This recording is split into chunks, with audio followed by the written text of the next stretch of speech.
নমস্কার বন্ধুরা, আজকে নীল ষষ্ঠীর ব্রত।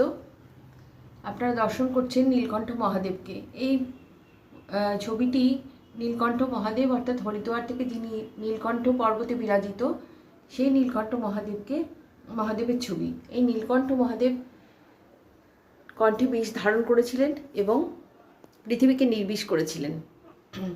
সেই নীলকণ্ঠ মহাদেবের নামেই আজকে নীল পুজো। এটি মূলত সন্তানের এই লিঙ্গটি, এই শিবলিঙ্গটি আমি নীলকণ্ঠ মহাদেবের ওখান থেকেই নিয়ে এসেছি এবং ওনাকে ছুঁয়ে এনাকে পুজো করে গৃহে নিয়ে এসেছি। তো নীলকণ্ঠ মহাদেব, নীলের পুজো সকল মায়েরা আজকে করে থাকেন তাদের সন্তানের মঙ্গল কামনায়। সন্তানের মঙ্গল কামনায় আজকে সব মায়েরাই ঘরে ঘরে নীল ষষ্ঠীর ব্রত পালন করেন।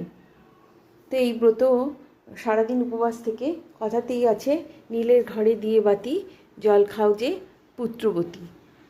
তো সকল পুত্রবতী মায়েরা আজকে নীলের ঘরে বাতি দিয়ে, ঘিয়ের প্রদীপ দিয়ে নীল ষষ্ঠীর ব্রত পুজো করেন এবং তারপরে পুজো সমাপ্ত করে প্রসাদ গ্রহণ করেন।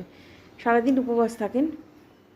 তো আমিও সেই মতো এই সন্ধে লেগে এলো, এখন যাব। আমি যাই চৌধুরীপাড়ার জোড়া শিব মন্দিরে।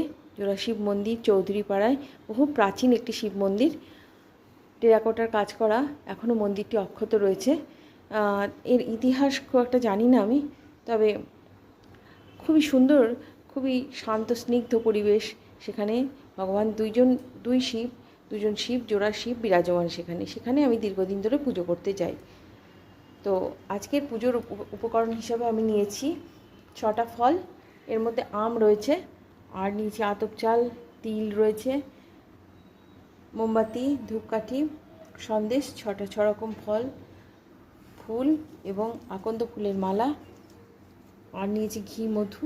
এখানে আতপ চাল তো আগেই নিয়েছি, আর এখানে নিয়েছি গঙ্গা জল,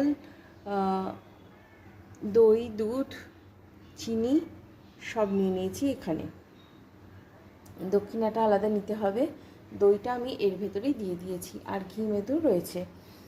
আর এইভাবেই আমি সমস্ত উপকরণ সাজিয়ে নিয়েছি। আর রাত্রিবেলায় এসে ফল প্রসাদ গ্রহণ করে রাত্রিবেলায় আমি এই যে সাবু ভিজিয়ে রেখেছি, এই সাবুটি নারকোল দিয়ে এইসব দিয়ে মেখে এই সাবু মাখাটাই আমরা খাবো। আমার ছেলেও খুব ভালোবাসে, ছেলের বাবাও খুব ভালোবাসে, সবাই ভালোবাসে। আর মেয়ের এবার বিয়ে হয়ে গেছে, ওর জন্য মঙ্গল কামনা করব, আমার জামাইয়ের জন্য, মেয়ের জন্য, সবাই যেন ভালো